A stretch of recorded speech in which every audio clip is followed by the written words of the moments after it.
رمضان رمضان رمضان سكون واطمئنان رمضان رمضان رمضان আসসালামু আলাইকুম রহমতুল্লাহি ওয়া বারাকাতুহু।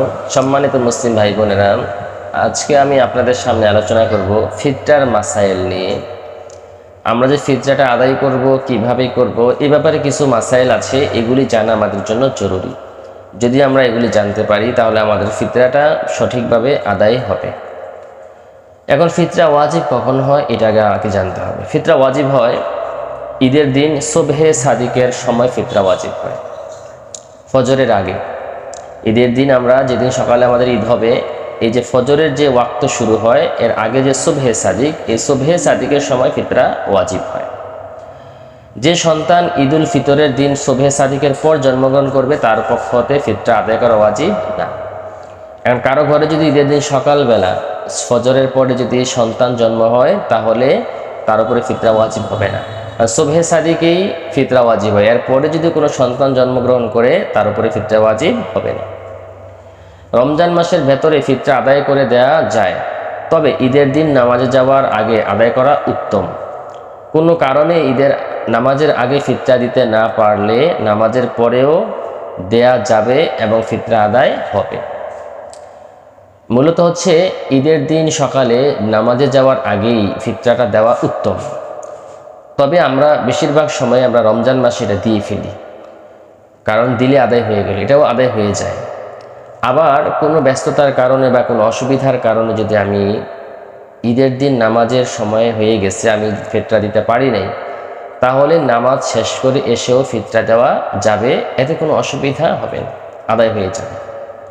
কেউ রমজানে রোজা রাখতে না পারলেও নেশাব পরিমাণ সম্পদের মালিক হলে তার উপরে ফিতরা ওয়াজিব হয়ে যায়। যে কেউ আছে রোজা রাখতে পারে নাই কিন্তু সে নেশাব পরিমাণ মালের মালিক, তার উপরেও কী হবে? ফিতরা ওয়াজিব হবে, ফিতরা দিতে হবে। পিতামাতা, স্ত্রী ও বালক সন্তানরা পৃথক পৃথকভাবে নেশাব পরিমাণ সম্পদের মালিক হলে তাদের উপর ফিতরা ওয়াজিব হবে। তারা নিজেরা ফিতরা আদায় করবে, তবে কর্তা আদায় করে দিলে আদায় হয়ে যাবে।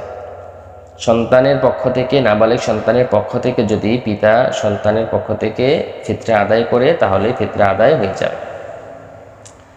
নাবালিগ সন্তানের নেশাব পরিমাণ সম্পদ থাকলে অভিভাবক ইচ্ছে করলে নিজের সম্পদ দ্বারা ফিতরা আদায় করতে পারবে।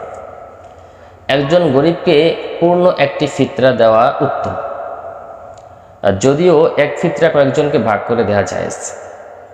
এখন আমার ফিতরা আসলো সর্বনিম্ন 115 টাকা, তো আমি 115 টাকা একজনকে দিয়ে দিলাম, এটা উত্তম। তবে আবার যদি আমি এটা 10 জনকে 10 টাকা 10 টাকা করে ভাগ করে দিই তাও দেওয়া যাবে, তবে একজনকে একজনের ফিতরাটা দেওয়া উত্তম। জাকাত গ্রহণের উপযুক্ত গরিব মিসকিনদেরকে ফিতরা দেওয়া যায়, তবে অমুসলিমদেরকে জাকাত দেওয়া না গেলেও ফিতরা দেওয়া বৈধ।